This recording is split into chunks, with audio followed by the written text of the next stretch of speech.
This technique will allow you to build a fire that burns for 15 hours and sustains itself without having to manage it at all. To begin with, you need 2 ramps that will continue to self-load logs as they are consumed at the very bottom. You'll notice that I've left a gap in between the bottom 2 logs by placing 2 wood sticks. That'll allow oxygen to get in and help you start the fire. Once the fire starts, these should burn and allow the logs to come together. Using some brushwood, make sure you start your fire from below. Here's the fire after 30 minutes. 2 hours, and it's not even gone to half of the first log. 4 hours, and we're still at the first set of logs. 10 hours, and the fire continues to feed itself. 12 hours, and we're down to 2.5 logs. It's been 14 hours, and the sun is coming up. You've still got 2.5 logs left that'll burn for at least another hour. The self-feeding fire, or all-night fire, was invented by the early pioneers who had to travel for months on end without roads. This hard journey couldn't have been possible without a much-needed long, refreshing nap. People really should avert their gaze from the modern survival thinking for just a bit and also look at how folks 150 years ago did it. Because the SHTF event we all prep for is what folks back then called daily life. No electrical power, no refrigerators, no internet, no computers, no TV, no hyperactive law enforcement, and no Safeway or Walmart. But they got things done, or else we wouldn't be here. In this short video, I'll unearth a long-forgotten secret that helped our ancestors survive famines, wars, economic crises, diseases, droughts, and anything else life threw at them, and a secret that will help you do the same for your loved ones when America crumbles into the ground. I'm also going to share with you 3 pioneer lessons that will ensure your children will be well fed when others are rummaging through garbage bins. In fact, these 3 old teachings will improve your life immediately once you hear them. My name is Claude Davis. You may know me from my website, askaprepper.com, or you may have seen my warnings in the media, but few of you know me personally. My story is emotionally heavy, with struggles and disappointments, but also with a faith in God and a strong will to survive that finally led me being here. So pay close attention, because this video will change your life for the good. Lesson number 1, don't take anything for granted. My grandparents from my father's side came to America from Ukraine just before the Second World War and started a small farm in Texas where I grew up without missing a thing. But my grandfather wasn't so lucky. When he was only 12 and still in Ukraine, he survived one of the most horrific famines. Of the 100 families that lived on his street, only 20 survived. So what you're about to hear is a real recollection, as it was written in a personal journal just after the crisis by one of his neighbors. Where did all the bread disappear? I do not really know. Maybe they've taken it all abroad. The authorities have confiscated it, removed it from the villages, loaded grain into the railway coaches, and took it away someplace. They've searched the houses and taken away everything, to the smallest thing. All the vegetable gardens, all the cellars were raked out, and everything was taken away. It was so dreadful that every day became engraved in my memory. People were lying everywhere as dead flies. The stench was awful. Many of our neighbors and acquaintances from our street died. We tried to survive the best we could. We collected grass, goosefoot, burdocks, rotten potatoes, and made pancakes, soups from putrid beans or nettles, collected clay from the trees and ate it, ate sparrows, pigeons, cats, and dogs. When there were still cattle, it was eaten first, then the domestic animals. Some were eating their own children. I would never be able to eat my child. One of our neighbors came home when her husband, suffering from severe starvation, ate their own baby daughter. This woman went crazy. Another neighbor wrote a petition to the authorities, and here's just a paragraph from that. Said, "Please return the grain that you've confiscated from me. If you don't return it, I'll die. I'm 78 years old and I'm incapable of searching for food for myself." And of course, nobody cared. In a crisis, it's everyone for himself. although in many cases families did still remain families. But just after the winter, when there's absolutely nothing to eat, my grandfather, together with his mother, went to the nearest town where the government had established a soup kitchen. Unfortunately, the 25-mile journey was too much for his mother. After just 5 miles, she couldn't walk anymore. My grandfather noted in his journal, "Mother said, save yourself, run to town." I turned back twice. I could not bear to leave my mother, but she begged and cried, and I finally went for good. Now, I don't know about you guys. I'm a father myself, and when I read these things, I burst into tears. Now, please allow me to take a wild guess here, without getting mad at me. Your life's not perfect, but at least you have a computer or a mobile device to watch this video on. Your fridge is probably half full, and while you have your problems, starvation is not one of them. And even though your job or retirement could be more enjoyable, you probably have enough money to at least get by. And that's great. But make no mistake taking this for granted. History has shown us many times that it can all fly away in a split second. The biggest misstep that you can take now is to think that this can never happen in America or to you. All that my grandfather and our ancestors who came here and formed America lived through would be in vain without lesson number 2. Those who cannot remember the past are condemned to repeat it. Now, call me old-fashioned, I don't care, but I completely believe in America and what our ancestors stood for. They all had a part in turning this land into one of the most powerful countries in the world. Many died and suffered before a creative mind found an ingenious solution to, maybe, a century-long problem. Now, believe it or not, our ancestors' skills are all covered in American blood. And this is why these must be fought for, protected, and handed on for them to do the same for our children and our children's children. But now, my friends, we're sitting on the edge of oblivion. Our fathers and grandfathers were probably the last generation to practice basic things like building a root cellar or making pemmican. Our ancestors laid the bricks and built the world's strongest foundation that we're about to irreversibly forget. And we're going to pay the ultimate price for this, because if you have a big, strong house with a weak foundation, it doesn't matter if it looks nice on the outside. The next flood will sweep it away. And that is exactly what will happen to most Americans in the coming crisis. So here we are, human beings in the 21st century, several lifetimes and a world away from our grandparents and their ways. Have we become better at living? I think not. I watch as we have become ever more expectant that the world owes us a living. Consumerism has reached epic proportions, and people feel aggrieved if they don't own the latest gadget. The truth is, we never have been more disconnected from life, from the world, from the soil, from the trees, and from our own souls. We're straying away from our roots on a dangerous road from which there will be no turning back. And the good and the bad news is that we're the last generation that can truly do something about it. We no longer know how to live without refrigerators, without cars, without phones, without supermarkets. What will you do tomorrow if you simply are unable to buy things? I sometimes think that we're kidding ourselves with our bug-out bags and with our 3-day food rations.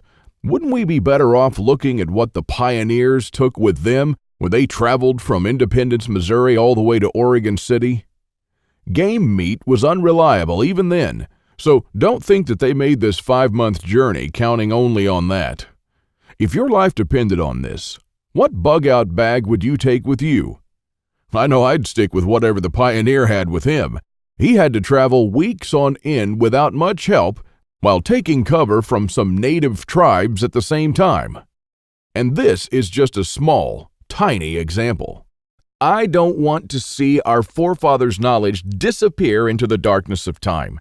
And if you care about your family and what America stands for, then neither should you. This is the third and most important lesson of all. It's always up to you. Now, I believe in God and in the power of free will, and I believe that you are the only one in charge of your destiny, and that you're constantly making decisions that shape the rest of your life. Now, it's true we all had different starts depending on our families and upbringing, but for most of us here in the United States, we at least had decent beginnings. We had water and food, we could go shopping from time to time, and we had decent medical system compared to other countries. We should be more thankful for that. And we should ensure that we have something put aside for darker times. If anything goes wrong with this country, don't blame the government or the president. They don't truly care about you or your family. You'll be the only one in charge of your fate. Now, I don't know if you've noticed, but nothing falls from the sky. God helps you, but He doesn't lay it on your table. You have to work hard and do things yourself. As long as you're aware of this, your destiny rests solely on you and your willpower. Now, you can truly change things, and you can do a lot more than you think you can. With this idea in mind, 5 years ago, I wanted to do something that hadn't been done before. Something that not only would help me survive a crisis without investing a fortune in stockpiles, but something that I could do around my house on a daily basis using only methods that were tested and proven by our forefathers for centuries. I wanted to unearth and learn the forgotten ways of our great-grandparents. I went to my grandfather to find out how he survived and to learn the little secrets that helped him stay alive in spite of almost everyone else dying. Now, he was almost 90 years old, but the old man was still in good shape. For 3 weeks on end, I absorbed his lessons like a dry sponge. And on top of that, we built a lot of things together, including a root cellar and a storm shelter, just like the folks did when he was young. We made lard and ham, and we smoked 4 turkeys and preserved them for winter in 4 different traditional ways, and a lot more. And when I was a child, I was raised by my grandparents, but I hadn't spent much quality time with them until then. In fact, there were months when we barely even spoke, not because we couldn't stand each other, but only because I was always too busy working or taking care of my kids. A lame excuse and a thing that I deeply regretted later on in life. Well, my grandfather passed on a couple of years ago, and with him, a magnificent amount of survival knowledge. I don't know if you're in a similar situation, but think about your grandfather and how many things he did or knew, things that will vanish forever into the dark abyss of ignorance. And because I deeply believed in lesson number 3, that I was the only one who could change something, my goal for the last couple of years changed from not just learning, but saving our forefathers' ways. This is one of the most important things I've done in my life, and I'm proud of it, but it took me 5 difficult years. Now, first, there's no person that knows all our forefathers' forgotten secrets. Let's just say there are still a handful of people that still practice a lost skill transmitted from generation to generation, even today. But not all the skills, of course. I had to get in touch with a lot of people. Second, where do you find these guys? They are no mainstream survival experts. They don't have a website or a TV show, and some of them even live in remote areas with no internet or TV cable, earning a living like the pioneers did. Third, I wanted to do something unprecedented.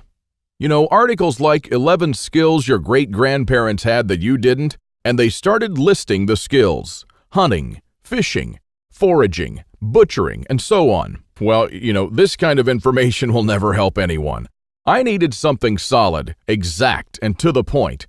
Not just skills, I wanted to know things that they actually built, ate, and stored, and exactly how they did it.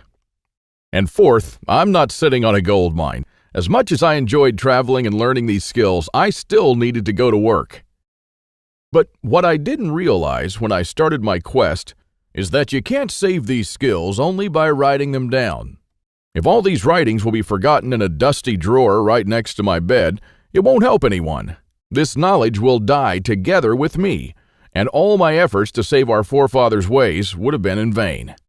So this is because all my life I blindly believed in lesson 3, that it's always up to me. But I was wrong. In this case, it's only halfway there. It's also up to you. Today is your chance to be a part of saving our ancestors' lost ways. I wanted to make this information available to every family out there without having to spend years of their lives or thousands of dollars. So I came up with this great idea to edit all my manuscripts and turn all this lost knowledge into one of the greatest books of this century. The Lost Ways, Saving Our Forefathers' Skills. Now, as you can see, I designed and edited the book in an old-fashioned way, but most of it is not written by me personally, because I didn't want people to read a second account. I'm sure a lot of information would have been lost in this process. You know, those little secrets that make a thing really work? Those little things that make a big difference. So I paid these experts for their time, and I got what I wanted. These people are not professional writers, but instead are uniquely special. They're neither the strong, badass type that you see in Rambo movies, nor the ultra-rich preppers from reality shows. They're simple people who know a lost skill very, very well. They're smart, shrewd, and wise enough to survive for months or even years in the world's most remote places. Now, here's a glimpse of what you'll find in The Lost Ways. Native American Eric Bainbridge, who is on the board of directors of a Native American educational and took part in the reconstruction of the native village of Kualoklo in California, will show you how Native Americans build the subterranean roundhouse, an underground house that today will serve you as a storm shelter, a perfectly camouflaged hideout, or a bunker. It can easily shelter 3 to 4 families. So how will you feel if, when all hell breaks loose, you'll be able to call all your loved ones and offer them guidance and shelter? And besides that, the subterranean roundhouse makes an awesome root cellar where you can keep all your food and water reserves year-round. From Ruff Simmons, an Old West history expert and former deputy, you'll learn the techniques and methods used by the wise sheriffs from the frontiers to defend an entire village despite being outnumbered and outgunned by gangs of robbers and bandits, and how you can use their wisdom to defend your home against looters when you'll be surrounded. Patrick Shelley, who earned a living in the woods for years on end, will show you how to make foolproof traps. He wrote an awesome chapter about how to trap different animals in winter just like our forefathers. When 100 hungry mouths will shoot each other over the last deer to feed their children, your family can eat the favorite food of trappers and mountain men from the 1800s. From Shannon Azares, you'll learn how sailors from the 18th century preserved water in their ships for months on end, even years, and how you can use this method to preserve water for your family cost-free. Mike Searson, who is a firearm and Old West history expert, will show you what to do when there's no more ammo to be had, how people who wandered the West managed to hunt 8 deer with 6 bullets, and why their supply of ammo never ran out. Remember the panic buying in the first half of 2013? Well, that was nothing compared to what's going to precede the collapse. From Susan Morrow, an ex-science teacher and chemist, you'll master the art of poultice. She says, if you really explore the ingredients from which our forefathers made poultices, you'll be totally surprised by the similarities with modern medicine. Well, how would you feel in a crisis to be the only one from the group knowledgeable about this lost skill? When there are no more antibiotics, people will turn to you to save their children's lives. Lex Rooker will show you how to make a superfood with basic ingredients that you can find in any Walmart. This amazing food was invented and largely used by Native American scouts as well as early Western explorers who were on their own for months at a time. This nutritious food was light, compact, and high in protein, carbohydrates, and vitamins, and if done properly, it can last anywhere from a few years up to a lifetime without refrigeration. In fact, if you have this food, you don't need anything else, because a person could subsist entirely on this food, drawing from the fat for energy, the protein for strength, and the vitamins for health. Now, really, this is all just a peek. The Lost Ways is a far-reaching book with chapters ranging from simple things like making tasty bark bread, like people did when there was no food, to building a traditional backyard smokehouse, and many, many, many more. And believe it or not, this isn't all. If you get The Lost Ways right now, you'll also receive 3 exclusive reports that will be off the table soon. There's an old saying that our great-grandparents used to know. Once in life, you need a doctor, a lawyer, a policeman, and a preacher. But every day, 3 times a day, you need a farmer. So the first report you'll get is what every survivalist should grow in his backyard. This special report contains the most nutritious and toughest plants that you should start growing so you'll never run out of food. These plants are reliable in the worst possible conditions, including drought, flooding, or light deprivation. And you'll also find instructions on how to plant, grow, harvest, and store them. I'm also pretty sure that you're familiar with this 150-year-old saying that it's not the strongest species that survived, nor the most intelligent, but the ones most responsive to change. So the second bonus you'll get is how to outlive an EMP, the early pioneer way, which is a day-by-day guide that shows you what to do after an EMP every day for 30 days using the lost ways. Think about it this way. If an EMP had struck in the late 1800s, nobody would have noticed it. Our great-grandparents didn't even know what an EMP was, nor did they know what modern technology was. But they surely lived, survived, and prospered without it. Now things are a little bit different, and because this event can happen all of a sudden with no warning whatsoever, it might be difficult for even the smartest minds to know what to do from the moment the running water stops and your food spoils to the moment when looters come knocking at your door. So in this report, you'll learn the 10 things that you should do on day 1, what you should make on day 2, what you definitely need to turn to on day 3, and so on until day 30, when you'll be absolutely 100% self-sufficient, protected, and able to help others if you want to. Unless you're living in a bunker full of stockpiles, doing these things in the wrong order may literally mean death. Now, I'll show you what to do every day so you'll never run out of water, food, or heat, and then what to do or build to improve things day by day. Another old saying people used to say is, for every minute you spend organizing, an hour is earned. So the third report you'll get is a step-by-step guide to building your own can rotation system that can hold at least 700 cans of different sizes. You'll never have to look at 50 cans for expiration dates, and you'll never need to throw away cans again because they've spoiled.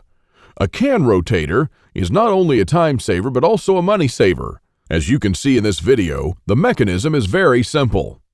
Whenever you buy new cans, you insert them in the upper shelf. The cans will automatically roll down, and they'll be the last in the row. When you pick them up, you do so from the shelf below. So you'll always pick the can that you bought first and therefore with the closest expiration date. Cool and efficient. The one you've just seen in the video, I built with only $95. Pretty cheap if you think that a similar rotator costs $420 on Amazon and holds only 450 cans, and theirs aren't even that cool.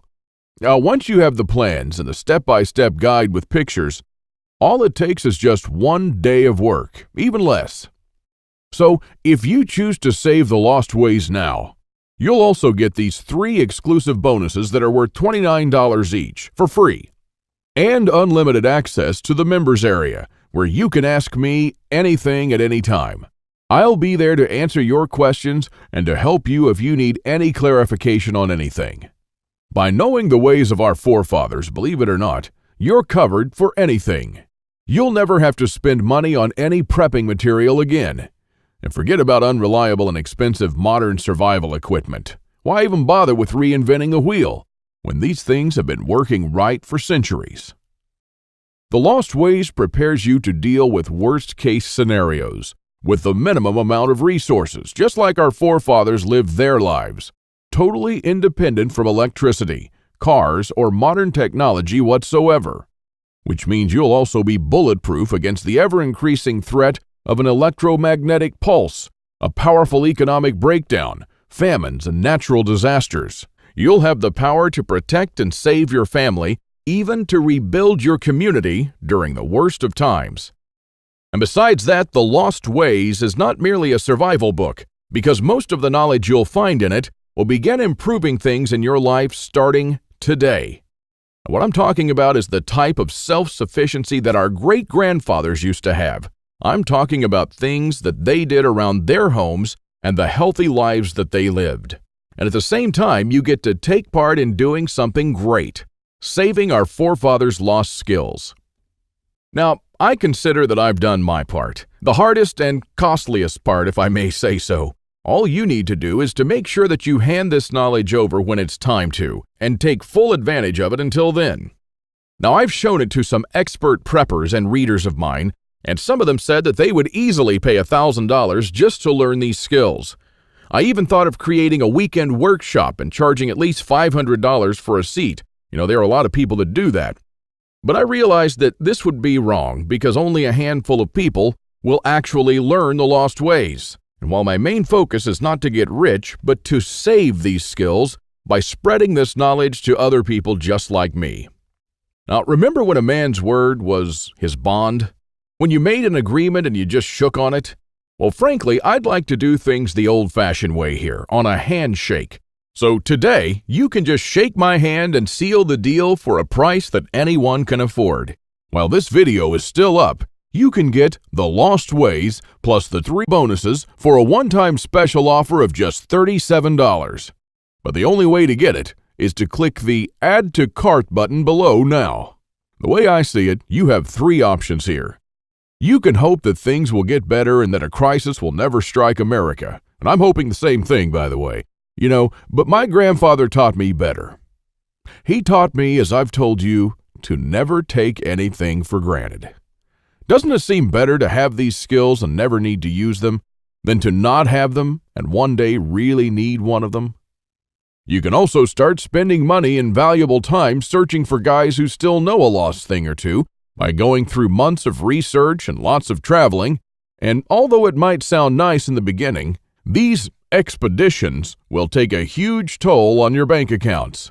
I've spent 5 years gathering and rounding up this lost knowledge, and I must say that there were lots of times when I just wanted to give up. Or you could save the lost ways without going through any of this. I've already done the hard part. This lost knowledge has already been packed and is readily available to serve you and your children from now till the end of time. And there's nothing like this anywhere else. So if you want to literally save the lost ways and to know that your family is secure, to have warmth, food, water, and all the other things they need, even in the worst possible times, this is the only place where you can get it, and you are the only one that can really do something about it. When there's no more electricity and when your neighbors are forced to cook all the meat that they have in their fridges, you'll know the secrets to store it so your family won't starve next week. Heck, in fact, even now, yes, right now, if you get The Lost Ways, go to page 39 and start making one of the super nutritious foods that can last a few years without refrigeration. And I'm not talking about honey or vinegar. I'm talking about real food. And when others start begging you for a glass of fresh water, you'll be the only one in your neighborhood able to spare one. Or even a glass of beer or ginger beer, just like our forefathers made when the drinking water was contaminated. Go to page 301 and start building your own old-style backyard smokehouse to preserve your own meat, sausages, and fish using your own spices. And when the dollar becomes useless and all hell breaks loose, you won't care because you won't need any money at all. All you'll need to survive is the lost ways. Nothing more. If our ancestors survived the hardest times using only this knowledge, then so will you. Everyone will turn to you for guidance. Everyone will try to barter with you. Everyone will want to use your tools and your knowledge. This is the amazing power our great-grandparents had. And it's all captured, jam-packed, readily available for you in The Lost Ways. You won't find this anywhere else, and there's no way to tell how much longer this presentation is going to be up. So click the Add to Cart button below to secure your copy now. In keeping with the spirit of those simpler days, today you can take advantage of my handshake guarantee. Because I always put my money where my mouth is, I'm willing to take all the risk on this one. So click the button below and go through The Lost Ways. And when you're done, you have to be 100% thrilled and happy with this deal. If for any reason at all you want your money back, you'll get it within 24 hours from the moment you send me the request. You don't even have to answer any questions. Just simply send me a quick email located in the members area in the next 60 days and ask for a refund. That's right, you've got 2 months to test drive the Lost Ways and the bonuses. That's my handshake guarantee. So is it a deal? I hope so. Don't let this knowledge disappear into the darkness of time, because in the next crisis, when death will stare you in the eye, this is the only time-tested life vest that you and your family can hang on to. You'll stay calm and protected when others will scavenge through the garbage for food. My guess is that you haven't experienced a long-time hunger, but you are probably familiar with the feeling of skipping a couple of meals. Not a very pleasant experience. We're not used to thinking about what to eat or how to procure food for our children. Again, don't take anything for granted just because we're living in good times now. Our grandfathers and great-grandfathers were the last generation to practice the basic things that we call survival skills today. Why try to reinvent what they did, and did very well, for centuries? There are only a few moments in life when you can really do something big, and this is one of them. Our grandparents didn't pass these skills on to us in our bloodstream, and neither will you to your children or your nephews. So, take advantage of this video while it's still up and save the lost ways by clicking on the button below. You are the only one that can change something. Are you ready to turn back the clocks to the 1800s for up to 3 years? Because this is what will happen after the next SHTF event. One of my readers, James, replied to this question. Thanks for the book, Claude. I've been looking for something like this for years, and yes, I do believe that some of us are ready to turn back the clock now. Thanks to you, I can truly say that I'm at least one step closer. I can't believe how many things we've lost along the way. This book was an eye-opener for me, and I must admit that there were a lot of things that I was doing or thinking in a totally wrongful way. The brilliance of your book is that it offers a proven way to achieve self-sufficiency without investing any money. Heads up for this book. This is by far the best survival advice I've read so far. And I just can't stop building stuff. James. I received this email and it made my day. Now again, here's my handshake deal to you. You'll get the Lost Ways, plus what every survivalist should grow in his backyard, how to outlive an EMP the early pioneer way, and a step-by-step guide to building your own can rotation system. While you'll also take advantage of my full handshake money-back guarantee for 60 days and unlimited email access where you'll get to ask me whatever you want. Not for $124, but for only $37. This deal just simply can't get any better than this. Thank you for watching this video, and I hope that we'll meet on my secure encrypted checkout page. Now, once you've entered your info and submitted that, you'll have immediate access to the Lost Ways and the bonuses. Click on the button below to secure your spot while this presentation is still up.